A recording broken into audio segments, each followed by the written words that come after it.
Hello! So, TFDi Design released the MD-11, the McDonnell Douglas MD-11 for Flight Simulator last week, and I've just got around to writing up the start procedure for it and learning my way around the aeroplane. So it's been made a little bit more difficult than it should have been, maybe, because TFDi Design didn't include documentation with the aircraft. So I've been cribbing from the various professional pilots out there in the community to figure out how to start the airplane appropriately. Made a few tweaks here and there to just simplify things a little bit. And we're going to walk through doing that. But before we do that, I thought we might have a look around the airplane on the ground here. So I've got the plane on the ground at Stansted. I've got a high fidelity version of Stansted here, so that's impacting the frame rate somewhat. But beyond that, I think this aeroplane is just quite heavy on frame rate anyway. But you can see the level of detail around the aircraft is actually very, very good.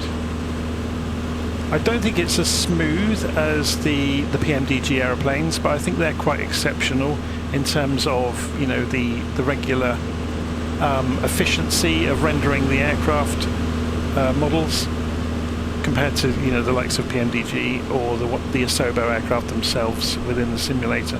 Obviously, they know a few tricks about making the rendering more efficient. Anyway, if we come down through the aircraft, if we come in via the door here and go through the insides, you can see the insides have been modelled. So if we just get the drone camera slowed down a little bit, there we go. So we'll fly. You can hear the sound hasn't actually been modelled properly inside, which is a bit of a shame. But again, do you really need that? You're going to be sitting in the cockpit 99% of the time. Okay, so if we just fly through this door, the door does open, but obviously in the drone camera view I can't use it. So let's have a little look around the cockpit while we're here then.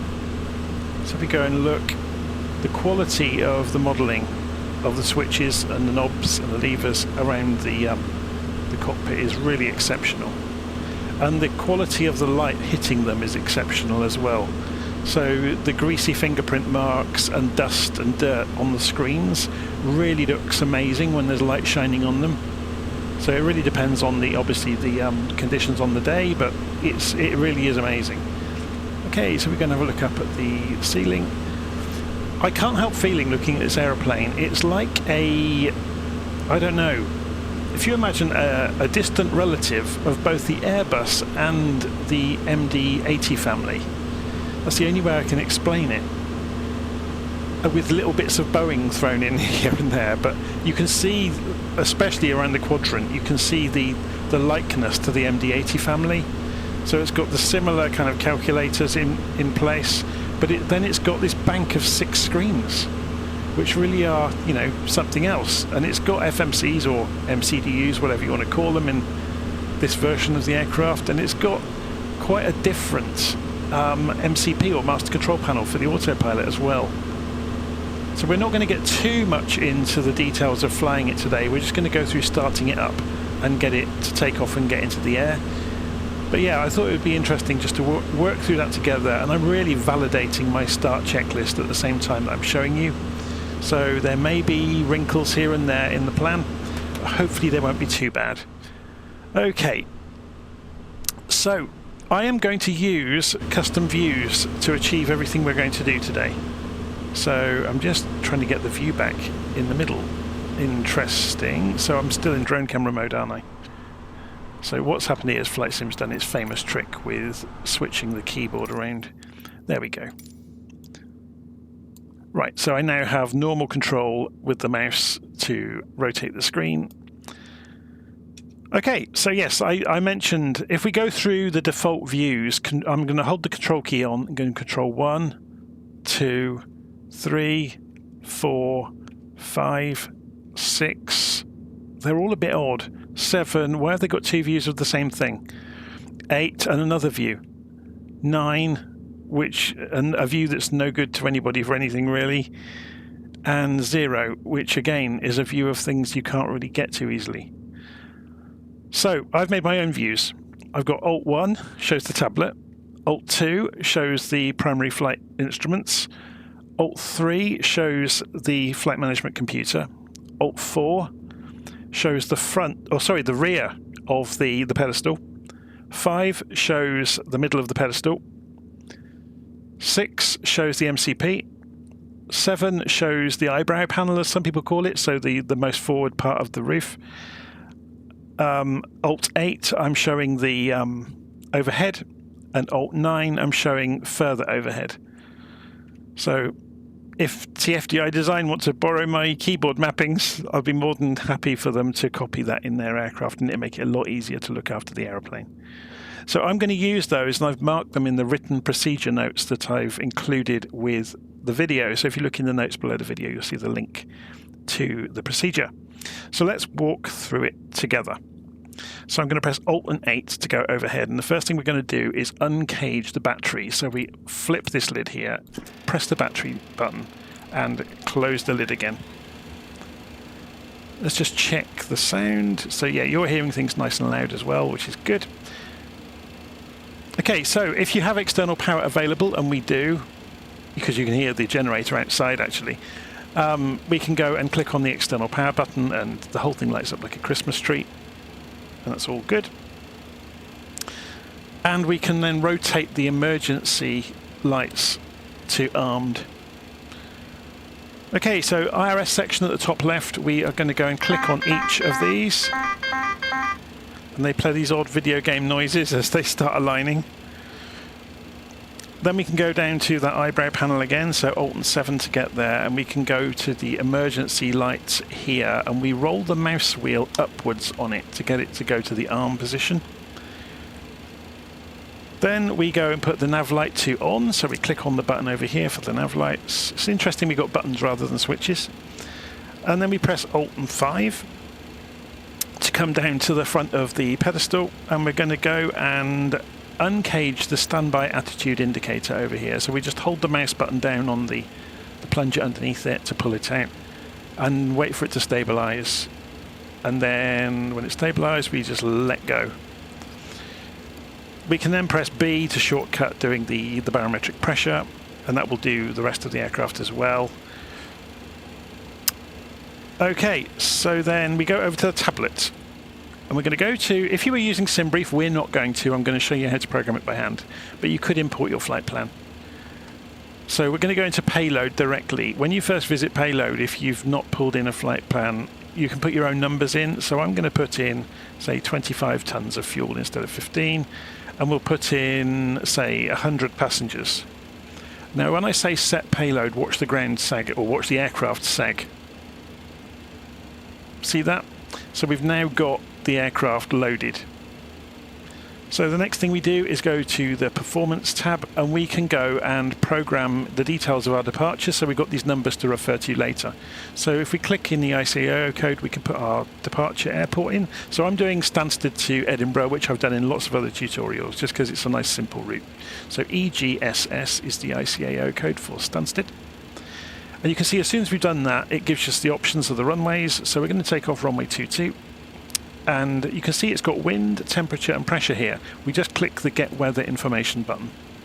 Okay, so then we can do takeoff weight. So notice there's a button there, Get Takeoff Weight. So if we just press that, it will calculate it for us.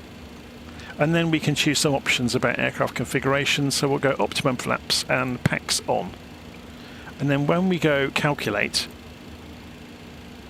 give it a moment, and then it calculates you the V speeds, the flex temp and the flap setting. Okay, so that's that done. Next thing we're going to do is go into the FMC itself. So Alt and 3 takes us over to the FMC. We press the FMC1 button, or soft key. Then we go to the flight plan initialization soft key, and it pulls up a very Airbus looking interface. So we're going to go and populate this. So EGSS to EGPH, PH. So we'll drop that in the from and to. So the alternate, is it EGPF for Glasgow? EGPF. I'm just making this up, so it's just to show you the ways this works. So flight number, we can put anything we like in. cruise flight level 360.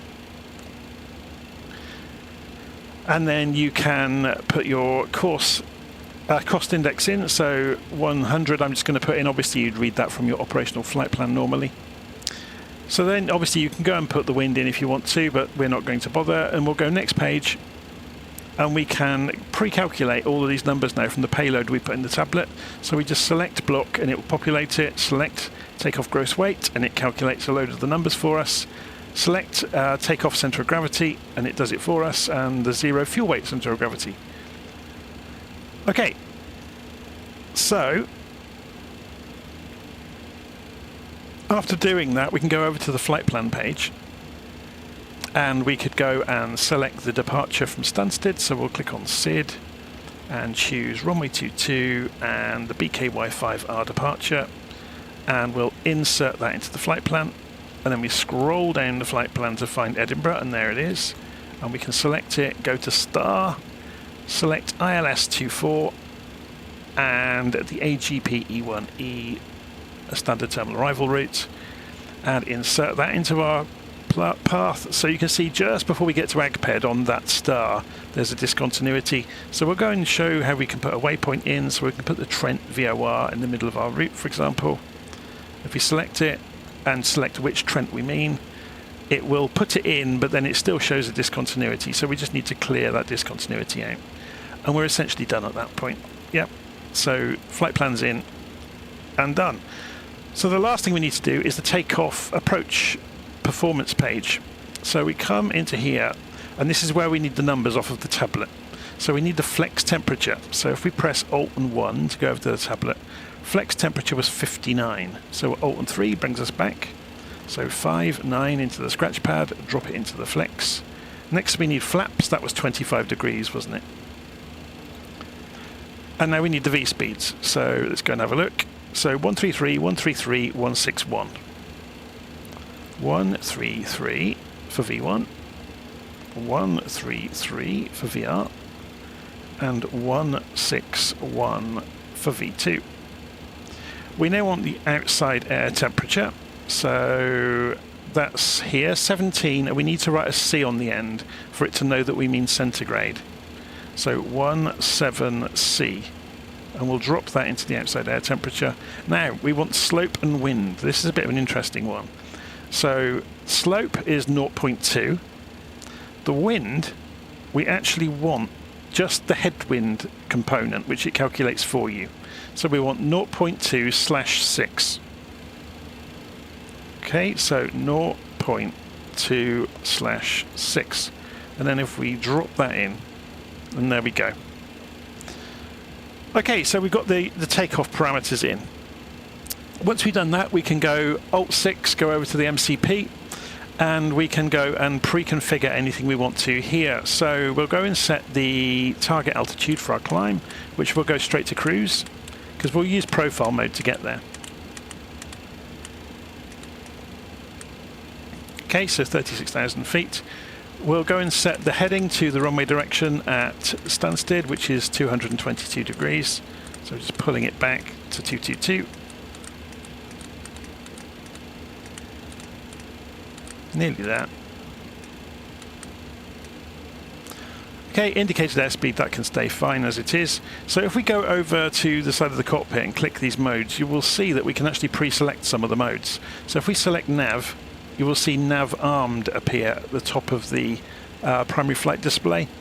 If we go FMS speed, you'll see that gets armed as well with a target. But if you select it repeatedly, look, so managed mode essentially is when there are hyphens in there. Yeah. Notice that doesn't work for nav while you're on the ground. And again for profile mode, it won't work on the ground. Once we're in the air and flying with the autopilot on, those will work absolutely fine. Okay. So we now go back overhead and we're going to start getting ready to get the airplane up and running. We want to put the APU on, so APU power is on the electric panel up here. Not to be confused with APU down here on the air panel, that's the APU bleed. So you can see it flashing. If you want to see it firing up, if you look down here, the screen will be showing on the right hand side the numbers. So you can just wait for the APU to spool up. And by the same token, if you watch up here, this will stop flashing when it's up and running, and it will illuminate. So we'll just wait for that. While we're waiting for it, there's something else we can go and do. So we're going to press Alt and 5, come down here, and there's this number here. This is the flap selection. So we can go and select, and you can see dialer flap is moving as we do this. So we want 25 degrees. So we're rolling it all the way around, so we're using maximum flaps. There we go. So what will happen there is when we move the flaps a bit later on, you'll see that them line up with that notch automatically. Okay, so going back overhead, Alt and 8 brings us overhead. Yeah, you can see the APU is now illuminated and on, so we can remove the external power. Okay. And we are now preparing to start the engines. So we'll come down to that lower panel at the front with Alt and 7. We'll put the seat belts on, so we roll the mouse up on that, and the smoke, we'll roll the mouse up on that switch as well. We go and put the beacon light on, which is over here, so we just click on it and the light goes out. Then press Alt and 8. We go and put the APU air on now. And we also go and put the auxiliary pump number 1 on, which is right up at the top corner. Okay. So once the auxiliary pump is on, it means you have nose wheel steering essentially.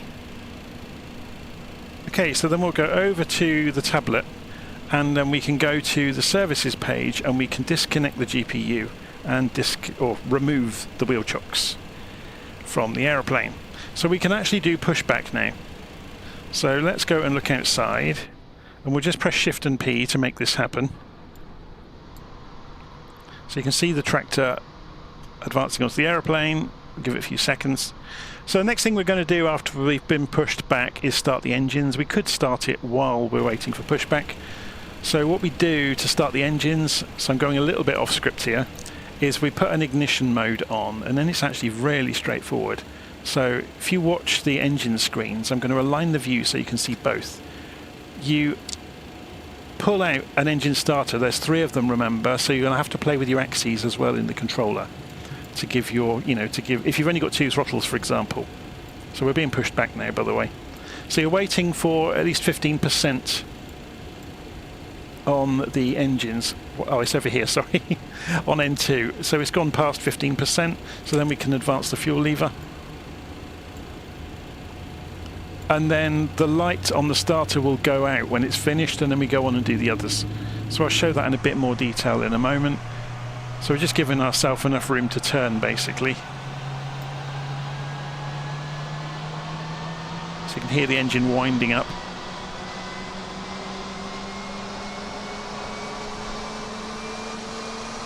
So we'll press Shift and P again. While we're here, we'll also go and put the parking brake on. Otherwise we might start rolling forwards with positive thrust from the engines.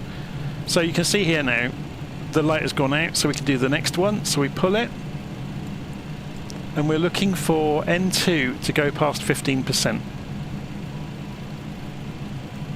And then we advance the fuel for engine, or for the center engine, the tail engine, let's put it that way. So it's gone past 15%, fuel can come on, and it's all automated from that point. So it's interesting, the bits and pieces. If you compare this aeroplane against something like the MD-80 family, it's interesting how far advanced it is over them. And even if you compare it to the 737s, there's a lot more automation in this than there is in a 737. It's kind of halfway to an Airbus. Okay, and the final one, so we keep an eye on N2 for the third engine. Wait for it to get to 15%. I think they'll top out at about 30% if you don't introduce fuel. Probably doesn't do them any good, but I'm not sure if failure is modelled for that kind of system. Okay, so while we're waiting for that to fire up, next thing on our list will be switching the APU off. So it's the typical routine once you've got the engines up and running. So we'll go and remove the APU bleed, but leave the APU running.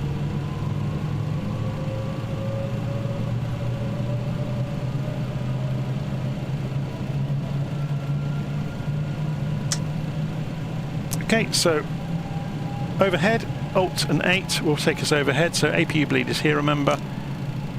We can turn that off. Notice Pack 2 wasn't available while the APU was on. There's all sorts of automation around different systems behaving. There's something odd going on with this, with the nav. Have we got an attitude indicator? We have. Okay. Did we miss something? Let's go and have a look on the init page. Yes, we didn't initialize IRS, so I hadn't done that. It has done it now. That's my bad. So once we've done everything with the throttles, we also need to, let me just make sure these switches are in the right places, or levers. We need to go and put the auto brake. Yeah, I accidentally clicked on that just then. The click spots are quite, how would you put it? Some of them aren't as nice as you might like them to be. So we can arm the auto brake by pulling it up in exactly the same way as many other aircraft. We can set the flaps for takeoff. So notice what I said about, if you look where the dial of flap lever is, when you go to move your flaps, it will go straight to that automatically, which is great. So we've armed the spoilers, we've armed the auto brakes. We're now going back over to the FMC to go and check. If we go to the, now let me get the page right. The takeoff approach page has got the numbers. So the stab trim setting is here. It's called stab. But what you don't really need the numbers. If you look at the diagram here at the top of the data display, the engineering display, you can then move your trim. Notice I can move the triangle using the elevator trim or stabilator trim. So I want to get it into the middle of the green area. Okay, so that's the trim done. So then Alt and 7 takes us back overhead. We go and put the nose light to taxi. So we roll the mouse wheel down and it moves the switch to taxi. And we taxi out to the runway. So at this point, I will go and remove the parking brake. Or not remove it, but disengage it. And should we put the head tracking on there? Okay, we have head tracking. So we'll ease the throttles forwards. So yeah, where I missed the IRS alignment, that's just me not reading my own instructions properly. It's the age-old problem that I've talked about before of talking and doing at the same time. And I'm not great at multitasking. The bizarre thing is, when I do group flights with ATC, I become much better at it. I think when you're under pressure, you can do things. If I'm just casually talking as I am now, I think it's always good to leave mistakes in as well. I see so many videos where it cuts out halfway through and you think, oh hello, what have you just done? You know, they suddenly cut to the same aeroplane on a slightly different piece of sky. Okay, so we'll go and taxi out to the runway and then we'll get lined up and stop the aeroplane and then we'll do the final prep before takeoff. It's all fairly straightforward stuff really, isn't it? It's very similar. It's like I said, it's a cross between MD-80 and Airbus family in a way. Let's have a look at it from outside. It is enormous. Weighs a ton, or weighs a ton, weighs over 100 tons. So you do have to slow down to take corners while taxiing. The nose wheel will not have it if you try to go barreling around corners. You have to remember they've modelled the momentum really nicely.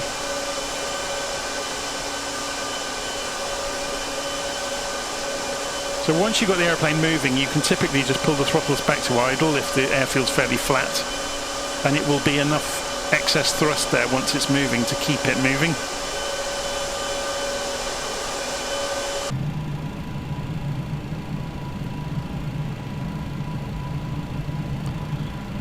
Okay, so you can see the navigation display is on, so we'll sort out the TCAS in a moment, show you how the display works for that. It's not quite as advanced as obviously the more modern airliners, but it's still pretty good.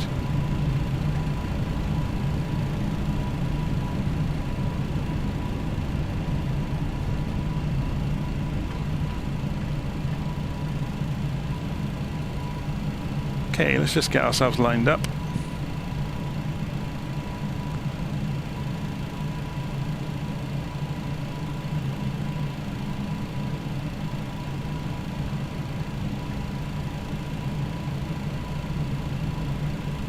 That'll do for the moment. Okay, let's put the parking brake back on for a moment.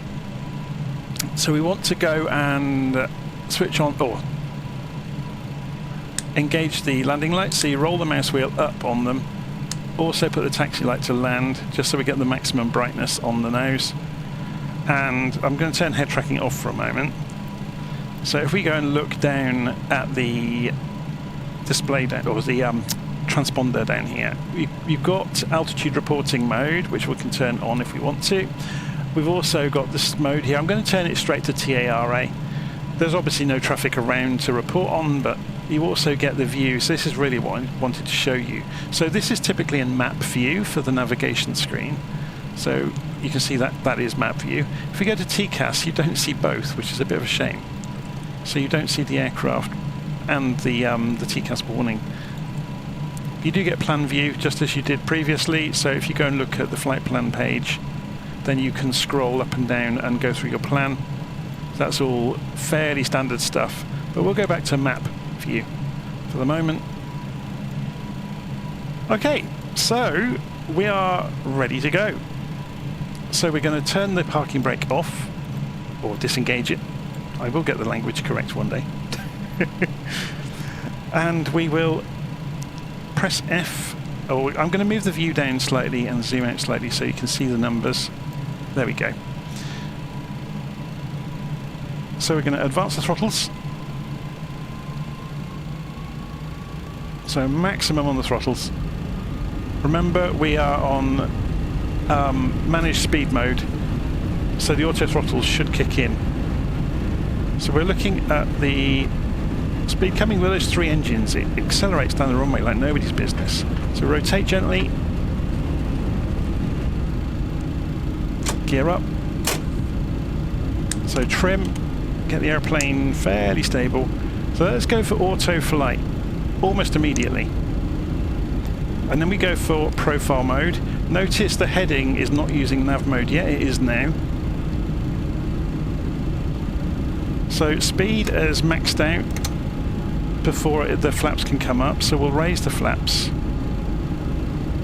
And the aircraft is going upstairs at a rate of knots, but of course it is on profile mode, remember.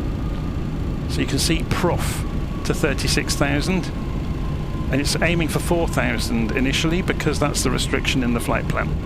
Yeah, so you've got 4,000 feet.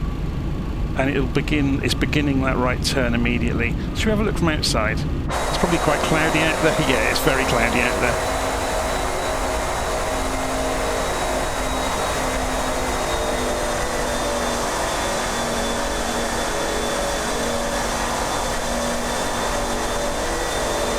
Very cool. So there you go. I'm not going to make you sit and watch the next hour and a half flying up to Scotland. I'll do that another day. I just wanted to work through starting the airplane up and getting it into the air and onto the autopilot today.